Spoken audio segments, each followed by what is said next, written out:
Our sermon this morning is titled Silence in Heaven, and our text is taken from Revelation chapter 8, verse 1.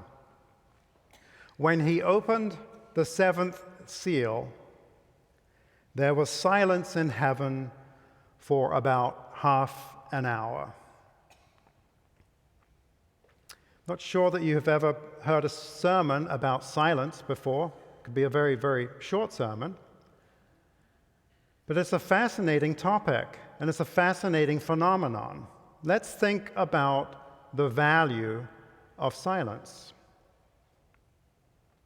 We wake up, most of us, we wake up to silence, and we go to bed with silence around us. But in the morning, quite quickly, noises are introduced into the day, the humming and the clicking and the rumbling of appliances around the house, and the steady growing noise of traffic outside. The sound of machinery, of horns and beeping, and sirens, and the murmuring of voices or the shouting of voices. Some of this noise and commotion that we face each day is, of course, of our own making, and some of it is generated by forces outside our control. But this phenomenon of silence is quite fascinating because not everyone is comfortable with silence. Some people crave it because they don't get enough of it in their day-to-day routines. Their day is full of noisy activity from sun-up to sundown. Some people avoid silence because they have too much of it already. They might live alone or work by themselves in an office all day long. And some people fear silence because they don't wish to be left alone with their own thoughts and feelings. For them, silence is eerie and awkward, puts them on edge. So whatever the preference, we tend to compensate for the deficit by either creating a space for silence or by rushing to cover it up by our own noise. But here's another fascinating thing about silence. It can also be thrust upon us, not in a bad way. And this has to do more with the sermon today. For example, we witness something astonishing.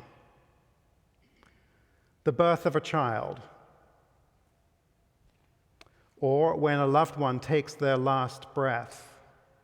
If you're in the room for either of those events, there's a hushed silence. If you've ever had the opportunity to stand at the rim of the Grand Canyon with a whole crowd of people, it's totally quiet, even though there's maybe hundreds of people standing there, in awe of being able to look down a mile at this incredible sight. There's a hushed silence. Or standing at the tomb of the unknown soldier in Washington, D.C., or at any war memorial, there's a respectful silence that comes upon us, again, amidst a giant crowd. Silence is also thrust upon us when something deeply moving happens, an unexpected, kind gesture from someone. There can be lots of things where we're made speechless, something that we didn't expect, something kind, something good. We also find ourselves speechless when someone says something that we so violently disagree with, or when someone says something awkward or embarrassing, we just don't know what to say, and so we say nothing. We're silent. So we can see that silence serves many purposes, different purposes.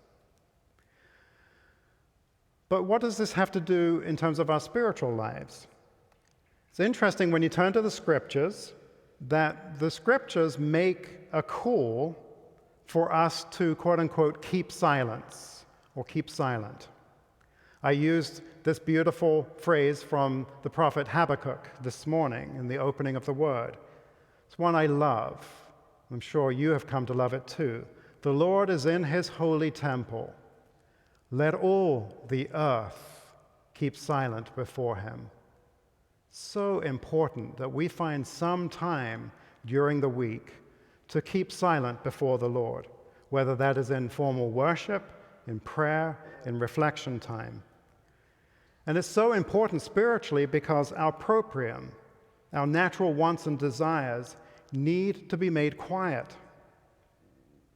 Because there's a time for the Lord to speak and for a time for us to quietly listen. I think of that beautiful phrase in the Psalms, "Be still and know that I am God." Now, obviously, there are times when we should speak up and not be quiet. This is especially true when confronting the abuses of evil and falsity, when there are lies and deceptions that need to be confronted. And this is because evil hates the light and prefers to work in the dark. And so you have teachings in the scriptures, especially in the Psalms and in the Gospels. The one in the Psalms that says, "Our God shall come and not keep silent." And it's interesting in the Gospels how the Lord silenced his opposition. He silenced the Sadducees. They didn't know what to say anymore. And this is as it should be. Truth, the Lord's truth, has the power to silence evil. Think of that psalm where the Lord and his truth can silence the enemy and the avenger.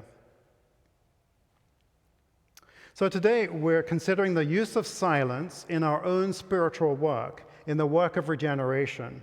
And for that we turn back to the book of Revelation. The opening of the scroll with 7 seals has this sequential order to it. Each seal opened builds upon itself, revealing a new piece of information. First the white, then the red, then the black and pale horses, then the souls under the altar, then the earthquake. The Apocalypse Revealed tells us that these visions of John describe the judgment against the Christian church. Specifically, it describes how church people throughout the millennia gradually misused the word, drawing false and damaging conclusions about the Lord and the life of religion. And all of this sets the stage for the opening of the last seal, the 7th, silence in heaven. The half hour of silence in heaven represents, we are told, the astonishment of the angels, their astonishment. They were astonished that people on earth could twist the beautiful teachings of the Lord's word in such a fashion that the truth was lost and buried and forgotten. 2 things had been destroyed: a true vision or understanding of God, and a true understanding or vision of how to live the life of religion. And this news, this opening of the 7th seal, symbolically, with that silence in heaven, representing their astonishment, it made them speechless. And as we'll see, it grieved them. How was this possible? What went wrong? Why would people embrace such madness? This type of reaction by the angels is something I want you to sit with for a while, because it's something that we can, as it were, channel. Because our reactions to things that we find astounding and astonishing and shocking tend to be a little less regenerate. So I want us to spend time in this pure reaction of astonishment that the angels have. You might be familiar with these incidences where Swedenborg, due to his special role in the spiritual world, is asked, "What news from earth?" The angels wanted to know. There's one here in True Christian Religion 134.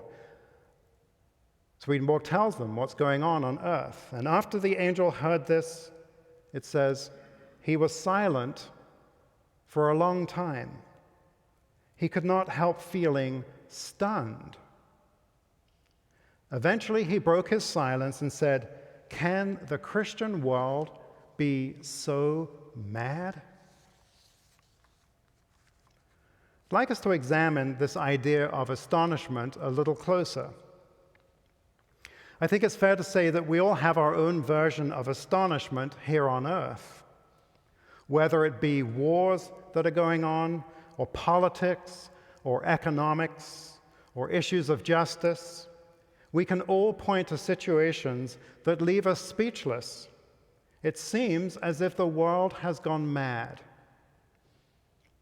And from that elevated height, like the angels, we wonder, how can it be this way? What is going on? And what can be done to correct this? And this astonishment comes from a sense that something is not right.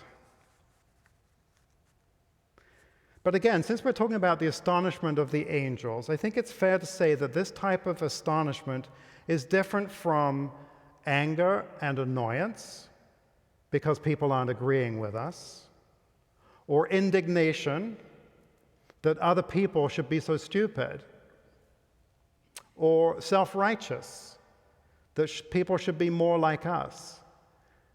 This angelic astonishment seems to be devoid of any kind of edge to it. And I think that this is the purpose of silence. When we tap into the silence of heaven, is that we can use it not to point fingers, but to think about deeply what's going on in our lives and what's going on around us, and have the Lord speak to us. That's the message of today's sermon. So this astonishment, the silence that corresponds to astonishment, pictures how the Lord humbles us. And we don't want to point fingers or look for blame. Connected to this is the correspondence of keeping silence. If you do a search in the scriptures, keep silence comes up a number of times. And spiritually speaking, it corresponds to mourning or grief on account of us seeing things around us and inside us that are harmful, seeing what evil and falsity can do to drag us down. This is connected to that curious beginning of the opening of the seven seals, where John breaks down weeping. He wept much. Well, what was he weeping about? The seals hadn't even been opened, but that was the point. He wept because he didn't think that there was anyone worthy to be able to open those seals. What's going on in this crazy world? And the sense and the frustration of maybe there's no one who can open the seal, who can reveal the answer. So part of our astonishment is grief, and to use it on ourselves, that sometimes in all the noise and all the commotion around us, we discover that we've lost our way. And so John asks, well, who is worthy to open the seals? And of course, it's the Lamb, innocence, the innocence that comes from the Lord, a willingness to be led, a willingness to be shown the way. So I think it's fair to say that we experience similar moments of silence, of astonishment, in our own regeneration. And it's important to note that it's only in the quiet sanctuary of silence that we stand any possibility of being able to hear the voice of the Lord. We can't hear the voice of the Lord if we're talking, if we're making noise, or if we have our own chatter going on in our head. There has to be silence. And it is in that silence that we gain clarity on what is causing the noise and the commotion and the unrest in our lives. Consider this teaching that you heard this morning. While undergoing temptations, we are amid the throng of evil spirits who create disturbances. But once they have been driven away or dispersed, a calm descends. So I think it's important for us to realize that the influence of evil spirits is that they love the chaos. They love the disturbance. They love to have us think that the world has gone mad. The more confusion, the more noise, the more people are at each other, the better. Well, I want to share with you some recent research that is coming out with this whole phenomenon of the internet and access to information. And I think it's connected to this topic of seeking silence. A new disturbance that we are having to deal with, and maybe you not so much, has everything to do with how connected you are to the internet, to the information highway. But a new disturbance that we are having to deal with in the world today is our unlimited access to information via social media and the internet. Recent research is confirming over and over again that scientists are now quite clear that the brain can only process so much information at a time, and yet we are being fire-hosed with information every day. And it doesn't really matter what the information is, the more the merrier. Think of volume. And so there have been studies done now that this is way more information than our brain can possibly synthesize. And the phenomenon that we're experiencing today as we live in this world of social media, this increase in the volume of information keeps on accelerating. So every decade, it's more and more and more and more information thrown at us 24/7. And what it does is it creates the sensation that the world is speeding up. So how does this affect us in real time? Well, one way that it manifests itself, and teachers are well aware of this, educators are well aware of this, parents are well aware of this, we are becoming more and more distracted. Because what piece of information are you going to pay attention to? It all seems equally important. And so what is being lost is our focus. These same studies are revealing an alarming trend that as a society, whether we're in the workplace, at home, out on vacation, doesn't really matter. We are constantly being interrupted and switching tasks. The average American worker, apparently, is distracted roughly once every 3 minutes. This means that our ability to focus on one thing at a time for sustained periods of time is getting harder and harder to do. So what does this have to do with the sermon? Well, it goes back to that beautiful thing that we call silence, this golden thing that we call silence. It is a powerful tool to help us focus on what matters, on what truly matters in life. To keep or observe silence is to invite the Lord into our mind. We can use that silence as a way to collect our thoughts, and to stop and think. And believe me, this is a rare commodity now. Silence calms our distracted, anxious mind and gives us a focus. And most importantly, it leads, like the angels, to astonishment, to shock, to a new resolve. And so in the context of the opening of the 7 seals, we can think of, on the regenerative series, that the Lord is unsealing what's going on inside of us. And so first he shows us the white horse and points out areas in our lives where we are staying faithful and true. So it's encouragement. It's not all doom and gloom.